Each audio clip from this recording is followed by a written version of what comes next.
now. Thanks for joining us on air and then also streaming on the News 4 app. We have a lot to get to tonight. Sending out an SOS. Text messages obtained by News 4 Investigates from employees of a Gallatin nursing home show confusion and chaos as COVID-19 ripped through that center. It is more indication tonight of bewildered staff at the Gallatin Center for Rehabilitation and Healing, where so far 20 residents have died. That's according to the Gallatin mayor. Our chief investigative reporter, Jeremy Finley, obtained these text threads among employees. Jeremy, you've learned even more now about their concerns beyond these texts. Well, that's right, Tracy. What we obtained are lengthy text messages between multiple employees as COVID-19 was being discovered inside that center.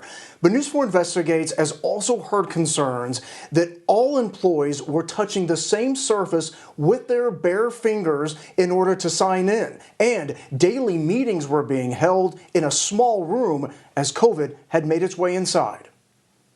As crews in hazmat suits began to descend on the Gallatin Center, several co-workers had already begun a series of text threads trying to understand what was happening.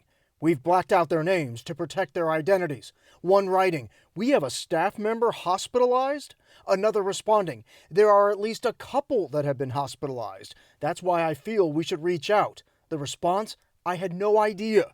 It's the kind of confusion that attorney Clint Kelly, who is preparing to sue the center on behalf of families and staff, says was rampant among workers.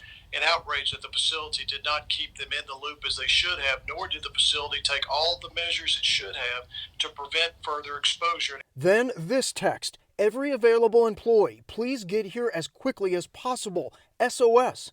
Staff are being asked to pick up the linens and laundry so the company can clean." Photos obtained by News 4 Investigates show the laundry and trash piled up outside of rooms, gathered in part by staff.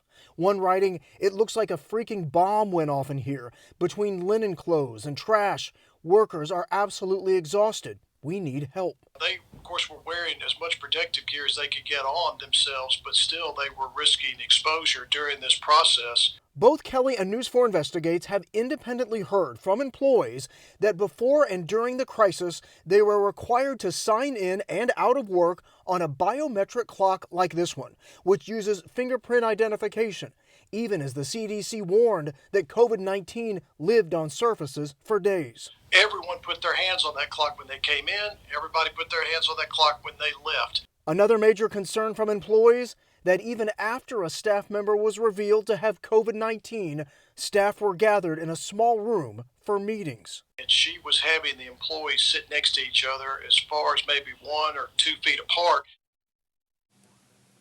All right, we're back here live. News 4 Investigates repeatedly reached out to the center today and shared our findings. At one point, they did acknowledge that they had received our request for an interview, but as of yet, we have not heard from them by our deadline. Tracy? All right, troubling reports for sure. Thank you very much, Jeremy Finley.